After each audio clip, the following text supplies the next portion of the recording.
Do you wish that you could have your family, friends, and guests over and not worry about your dog biting them? That's what we're going to be talking about on today's 10-minute tip. Don't go away.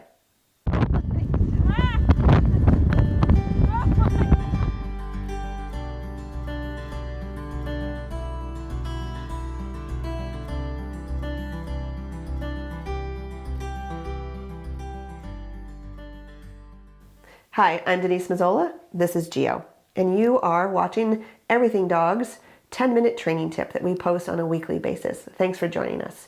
Today we're going to be talking about fear and aggression. And there are dogs that are afraid of a lot of things, people, other dogs, and there's something big called a generalized anxiety disorder. But today I'm going to focus on dogs that are afraid of people they don't know. There's a spectrum of fear from super intense to mild. And then there's a spectrum of responses to all those different levels of fear. Now, Geo here, as lovely and goober as he loves people, he loves other dogs, but he's a little worried about kids.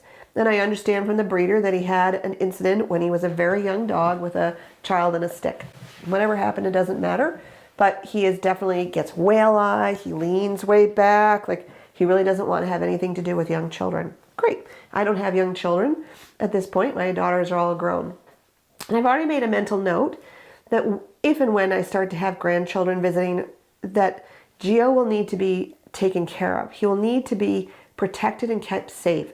I'm not going to subject him to young, crawling, screaming grandchildren that might be pulling on his ears and whatever, and put him in a position where he won't be comfortable. It doesn't need to happen. So in my case, I have a very friendly dog that has a little bit of fear specific to children. Super easy to manage when that situation presents itself.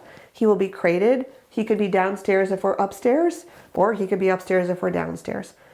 I could also board him if I didn't want him in the house for that particular bout of time, but his issue isn't that serious.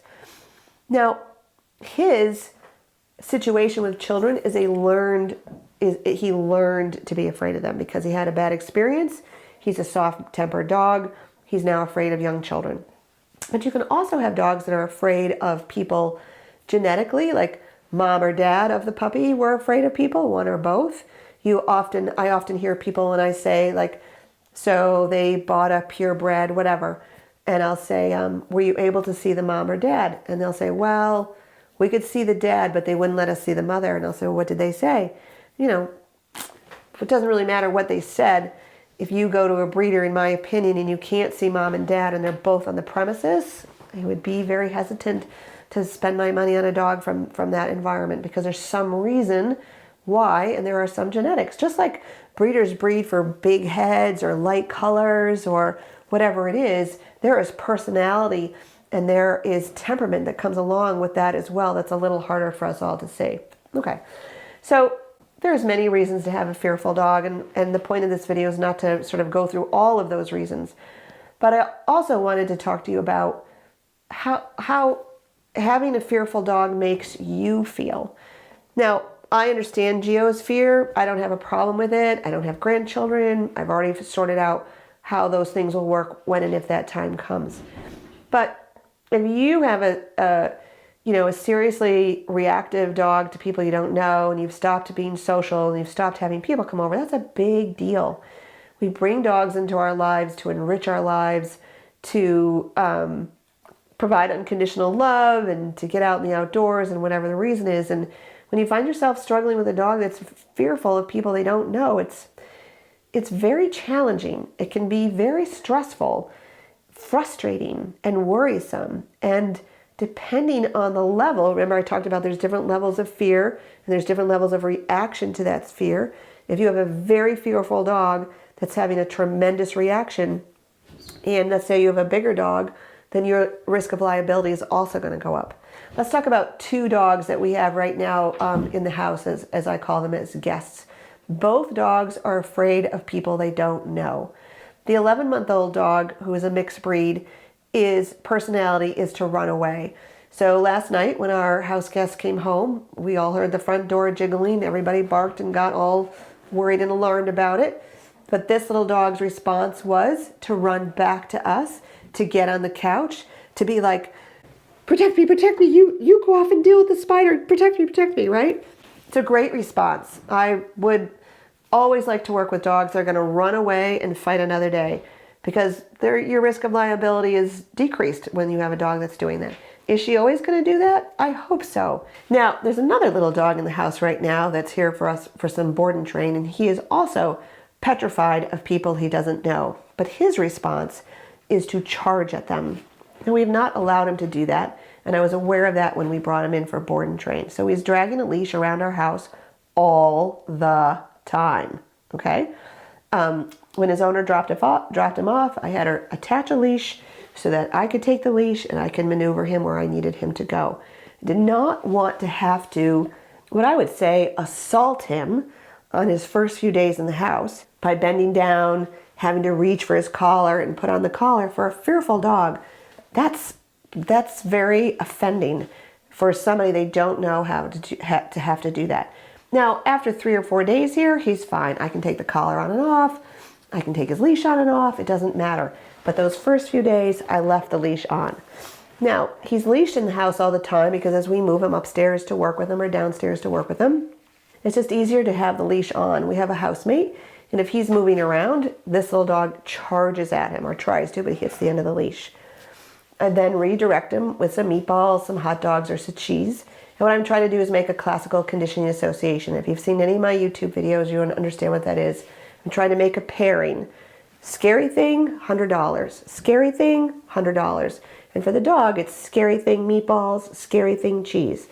He's pretty easily redirected. He will eat, which tells me that his stress and fear is not so high that he can't eat or won't eat. But it's going to take some time. So here's 2 dogs living in the same house. They're owned by different people. Where one's natural inclination is like, get the heck out of here, and the other one's, I'm going to take you down and ask questions later. If you have the kind of dog at home that it would charge at your family and friends as they're coming in, and gets upset about that and growls, and you're worried about biting them, even if you don't understand why it's happening, I want to encourage you to try to accept that it is happening and accept that you have a fearful dog.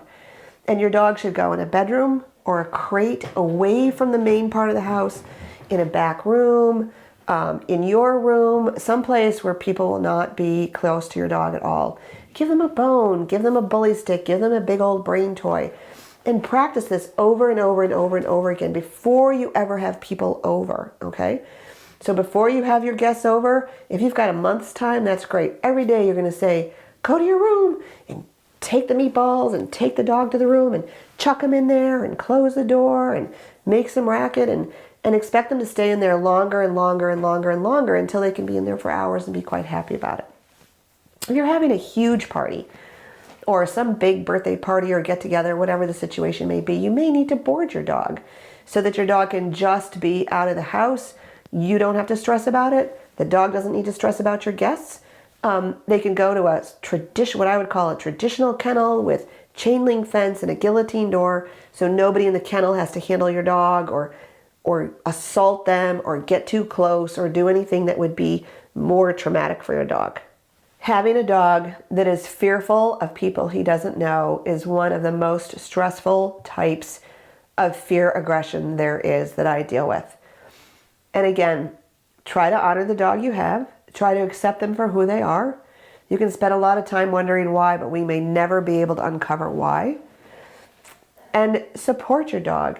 Support them in a way that doesn't require them to be subjected to the thing that they're afraid of all the time. Peaceful walks away from people, early in the morning, later in the evening, avoiding crowded streets, and always carrying high-value treats with you so that you are able to make a classical conditioning association where scary thing equals $100. Okay, you guys, thanks for watching today's 10-minute tip on fear aggression and how to help support your dog when they are worried about people they don't know. It's not an easy situation. This 10 minutes is not going to solve all the problems. I just wanted you to get a few little ideas about how you can start to help your dog. Have a great day, and Gio and I look forward to seeing you next week.